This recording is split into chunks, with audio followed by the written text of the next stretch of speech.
Bonjour, je m'appelle Léonard Pochon.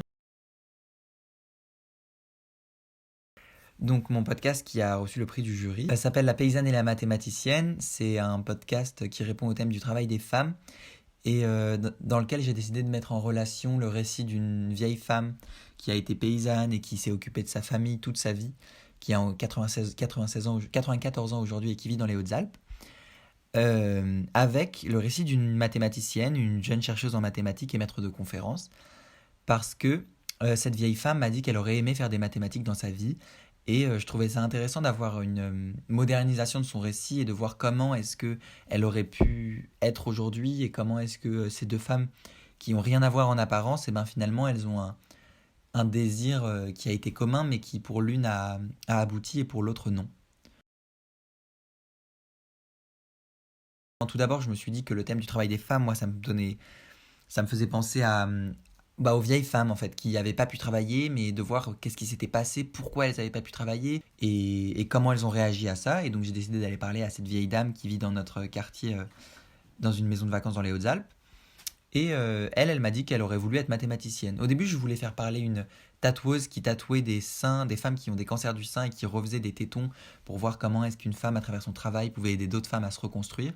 Et en fait, quand elle m'a dit qu'elle aurait voulu être mathématicienne, ça m'a fait changer d'idée. Euh, et ben avec la vieille dame, il n'y a eu aucun problème, à part qu'on avait les masques, mais ça allait.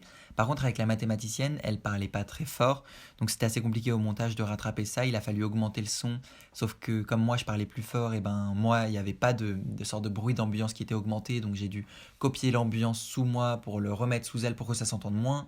Et ensuite j'ai réussi à faire supprimer cette ambiance partout, mais ça fait un son pour la deuxième interview qui est pas top, alors que pour la première il est pas mal. J'ai dû m'occuper du générique parce que j'avais une musique d'un ami qui l'avait fait que j'aimais beaucoup, qui m'autorisait à prendre. Et du coup, j'ai dû la transformer un peu en générique en augmentant la réverbération et tout ça. Mais ça, c'était marrant. Et oui, en fait, c'est plutôt ce que j'ai trouvé satisfaisant, quoi, de m'occuper du générique, de trouver les sons, les archives Lina, les archives Le Monde Brut et tout, de trouver des sons, de les accorder au générique, et puis de commencer à voir que ça prenait une forme et que ça répondait à la question vraiment. Ça, c'était assez satisfaisant en fait. Et puis, avoir un prix, c'était aussi très satisfaisant finalement.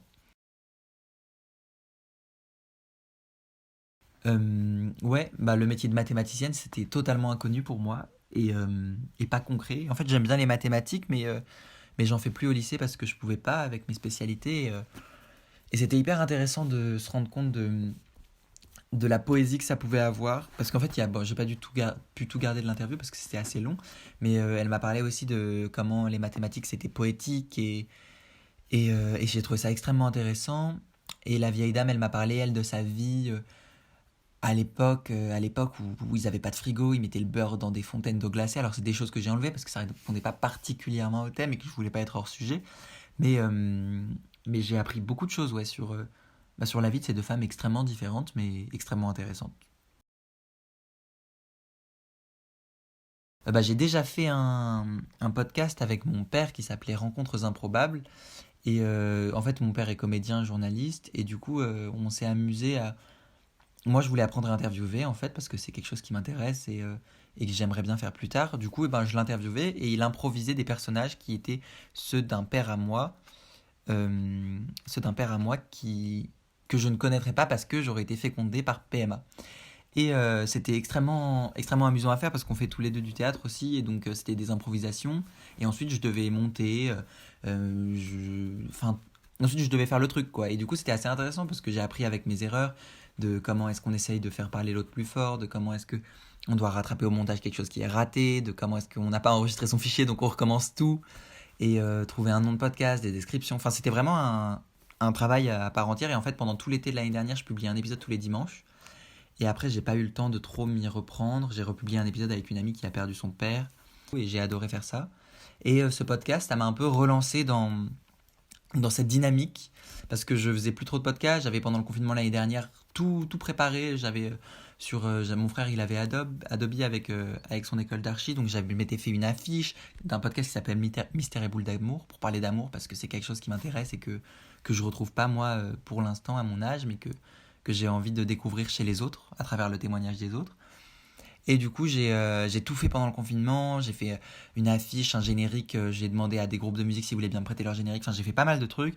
Et au final, eh ben, je suis sorti du confinement et ça m'a pas. C'est pas vraiment parti, quoi. Ça a pas bouillonné en moi comme l'autre podcast, il avait pu le faire. Et du coup, ce podcast, bah, ça m'a donné envie de m'y reprendre. Et j'ai fait quelques interviews qu'il faut que je monte. Et donc ouais, ça m'a relancé dans la dynamique un peu de mes deux podcasts, Rencontres improbables et Mystère et boule d'amour.